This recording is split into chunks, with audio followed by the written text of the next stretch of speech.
O Senhor esteja convosco. Ele está no meio de nós. Proclamação do Evangelho de Jesus Cristo segundo Marcos. Glória a vós, Senhor. Naquele tempo, vieram ter com Jesus alguns saduceus, os quais afirmavam que não existe ressurreição, e lhe propuseram este caso: Mestre, Moisés deu-nos esta prescrição: se morrer o irmão de alguém e deixar a esposa sem filhos, o irmão desse homem deve casar-se com a viúva, a fim de garantir a descendência de seu irmão. Ora, havia 7 irmãos. O mais velho casou-se e morreu sem deixar a descendência. O segundo casou-se com a viúva e morreu sem deixar descendência. E a mesma coisa aconteceu com o terceiro. E nenhum dos 7 deixou descendência. Por último, morreu também a mulher.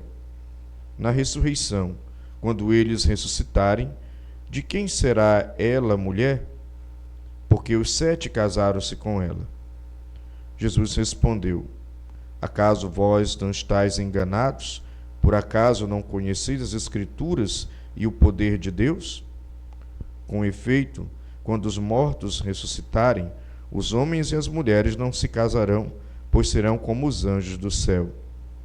Quanto ao fato da ressurreição dos mortos, não liste no livro de Moisés, na passagem da sarça ardente, como Deus lhe falou: eu sou o Deus de Abraão, o Deus de Isaque e o Deus de Jacó? Ora, ele não é Deus de mortos, mas de vivos. Vós estáis muito enganados. Palavra da salvação. Glória a vós, Senhor. Então, meus irmãos, minhas irmãs, vamos fazer aqui um percurso para entendermos um pouco a palavra e também meditarmos o dia de hoje. Em primeiro lugar, essa leitura é um dos fundamentos da vida religiosa, da vida consagrada, porque o Cristo está dizendo aqui que no reino dos céus os homens não se casarão e nem as mulheres, serão como anjos, não haverá mais matrimônio. E o religioso, a religiosa, a pessoa consagrada, o padre inclusive, é um sinal daquilo que todos nós deveremos ser na eternidade com Deus. Não nos daremos em casamento e seremos como os anjos na eternidade. Agora, claro, isto aqui, como diz o próprio São Paulo, os olhos não viram, os ouvidos não ouviram, nós não temos nem ideia de como será, mas muito provavelmente será extraordinário. Muito melhor do que esta existência que nós temos aqui. Porém, essa existência é uma grande preparação para a vida eterna. Então é uma outra afirmação desse Evangelho. Jesus está garantindo que existe uma vida eterna, que a vida não se encerra com esta vida aqui terrena, e nós temos uma eternidade que é projeto de Deus para nós, e uma eternidade onde estaremos vivos, plenos com Deus. Então também esse é um outro ponto que este Evangelho nos fala. Depois, é interessante notar que aqueles saduceus que não acreditavam na ressurreição, ainda por cima, usam um tipo de comparação manipulando a palavra de Deus. Então, cuidado para nós não manipularmos a palavra de Deus ao nosso gosto, à nossa visão. Eles aqui estão manipulando. Pegaram a prescrição de Moisés e estão dando uma distorcida nela para fazer servir aquilo que eles pensam. Deixa eu dizer para vocês, a palavra de Deus não é para servir o que nós pensamos. Ela é o que é. Ela é a verdade. Somos nós que devemos nos moldar por ela e não querer moldá-la. Então, os saduceus tentaram dar uma distorcida na palavra de Deus, conforme aquilo que eles pensavam. E hoje o que nós mais encontramos por aí é gente distorcendo o conteúdo da fé ao seu gosto, ao seu agrado, ao seu querer, à sua visão. Não. Deus não se presta a isso. Você pode até se iludir que é dessa maneira, mas não é. Você pode até querer interpretar a palavra de Deus do jeito que você quiser, mas não é. Está se iludindo. Aliás, o próprio Jesus fala para eles no final do Evangelho, né? Vós estáis muito enganados. Ele é bem taxativo. Vocês estão errados. Então também cuidado para não distorcermos o conteúdo da fé. E essa distorção aqui ainda é uma distorção machista, né? Pelo amor de Deus. Eles pegaram uma comparação horrível, né? Se a mulher teve que casar com 7 irmãos. Dizer, uma coisa extremamente machista, fazendo da mulher uma simples reprodutora. Então a palavra de Deus não concorda com isso, eles estão distorcendo. E o pior, ainda nessa distorção da palavra de Deus, citando Moisés, eles ainda estão tirando a liberdade das pessoas. Porque está obrigando os 7 irmãos a casarem com a mesma mulher. Que diabo! Quer dizer, Deus respeita a nossa liberdade. Não tem sentido os 7 irmãos casarem com a mesma mulher. E ela também teria que ter a liberdade de dizer quero ou não quero. Então, você vê que quando a gente distorce a palavra de Deus, a gente abre margem para uma série de interpretações que têm consequências devastadoras para a nossa vida, porque algo mal interpretado acaba sendo mal vivido, mal praticado, ou às vezes nem sequer praticado. Então tomemos cuidado. A palavra de Deus se explica com a palavra de Deus. E a própria igreja, que tem um magistério da igreja, que são os cardeais, o papa, os bispos, auxiliados pelos sacerdotes, também aí aqueles que pertencem à vida religiosa, para nos ajudar a interpretar corretamente a palavra de Deus sem distorção. Então, isto aqui seria uma primeira coisa que teria a dizer.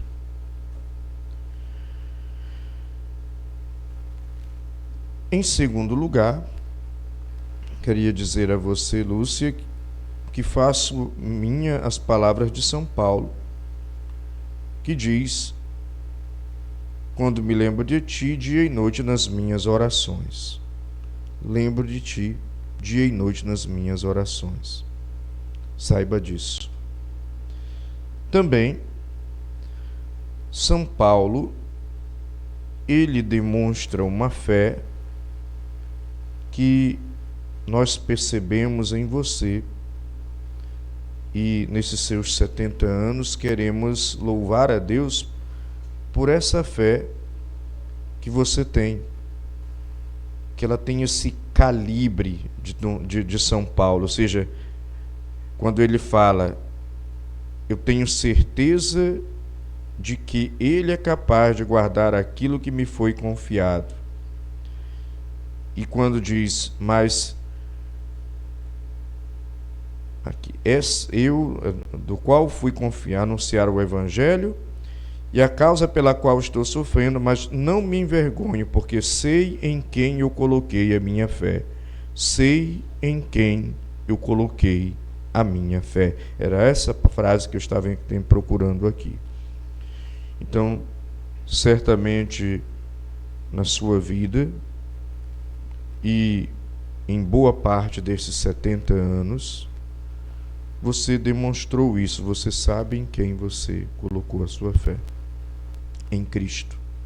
e isso foi o que te conduziu. Ou seja, você não está crendo em ideias ou em algo abstrato ou num ouvir dizer, mas você crê numa experiência que você fez de Deus.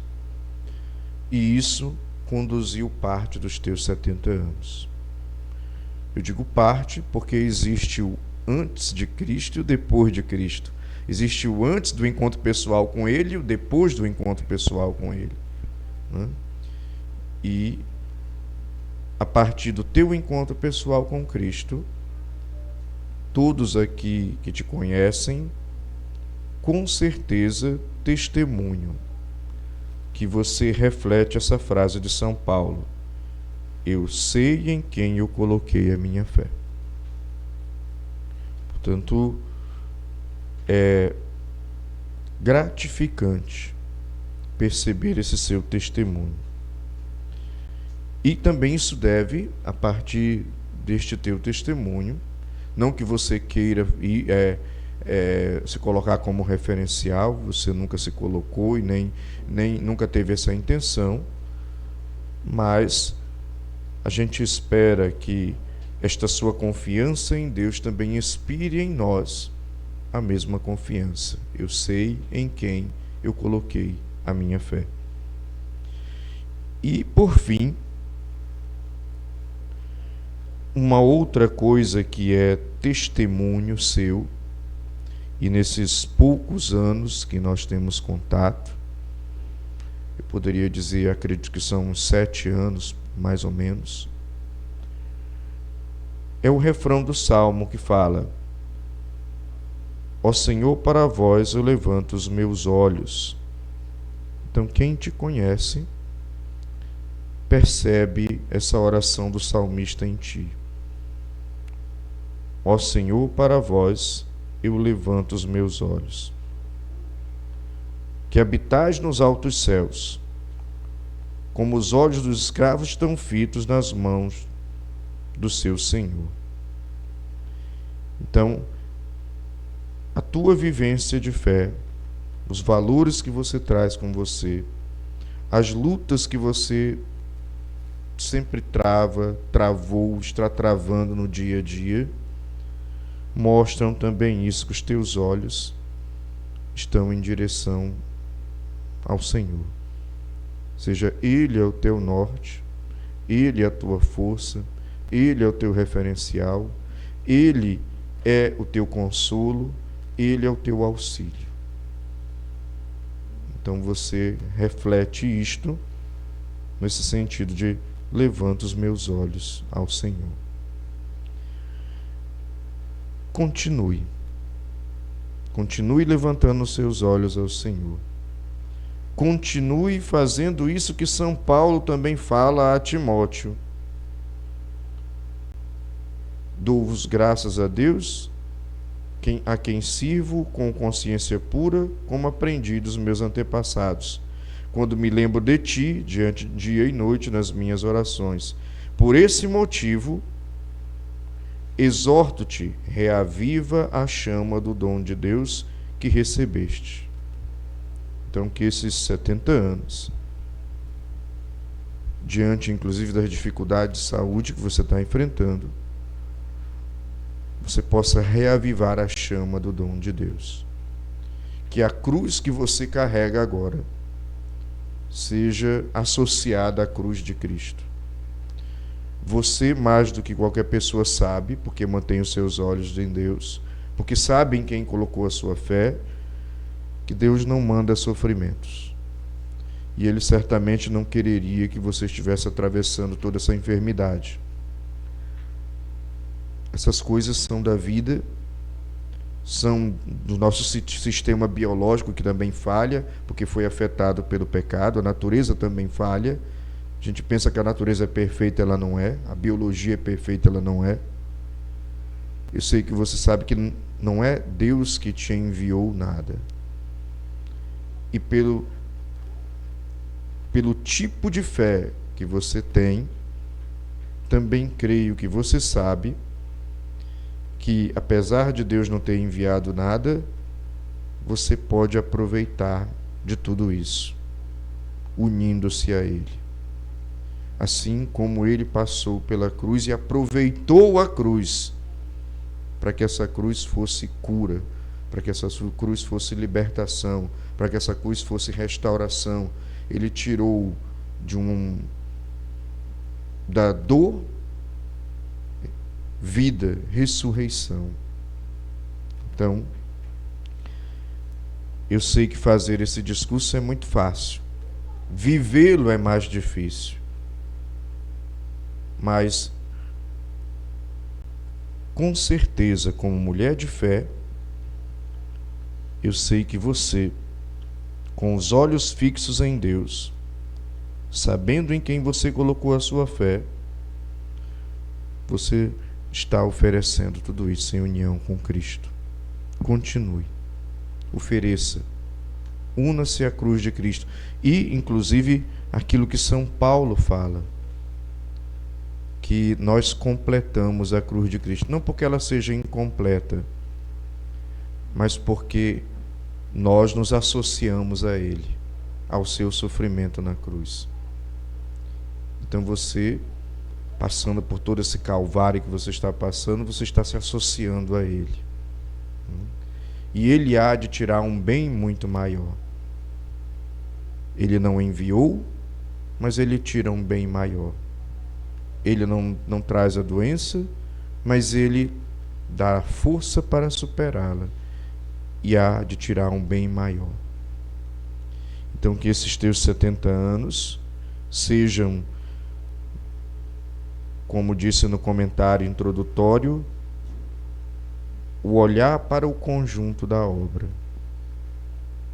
a construção de toda uma caminhada de uma mulher de fé, a construção de toda uma vivência desta fé que te trouxe até aqui e que há de te levar ainda muito mais além. Portanto, Deus seja louvado pelo teu testemunho, pela tua caminhada, pela tua luta, pelas tuas derrotas, porque 70 anos não foi só de vitória, tu sabe disso? E a gente não vai enganar ninguém, né? E nem eu, nem você quer enganar ninguém. Altos e baixos, acertos e erros, mas nesses 70 anos, a gente pode dizer, o saldo ele é sempre positivo, e existe a felicidade em Deus no conjunto de tudo, com alegrias e tristezas, com acertos e erros, com lutas e também com muitas vitórias, com muito amadurecimento. Então que Deus te permita sempre tirar desse depósito de sabedoria para continuar caminhando. Porque, afinal de contas, 70 anos também deu para acumular alguma coisa. Deu para crescer em muitos sentidos, deu para amadurecer muitas coisas. Certamente você não é mais a mesma mulher que era com 25 anos, né? É uma outra mulher com uma outra cabeça, com uma outra visão, com uma maturidade que só 70 anos podem dar. Então Deus te abençoe e que você continue sendo esse sinal de Deus para nós, sendo aquela que olha para Deus e também nos ajuda a olhar para Ele, assim como no Salmo. Louvado seja nosso Senhor Jesus Cristo.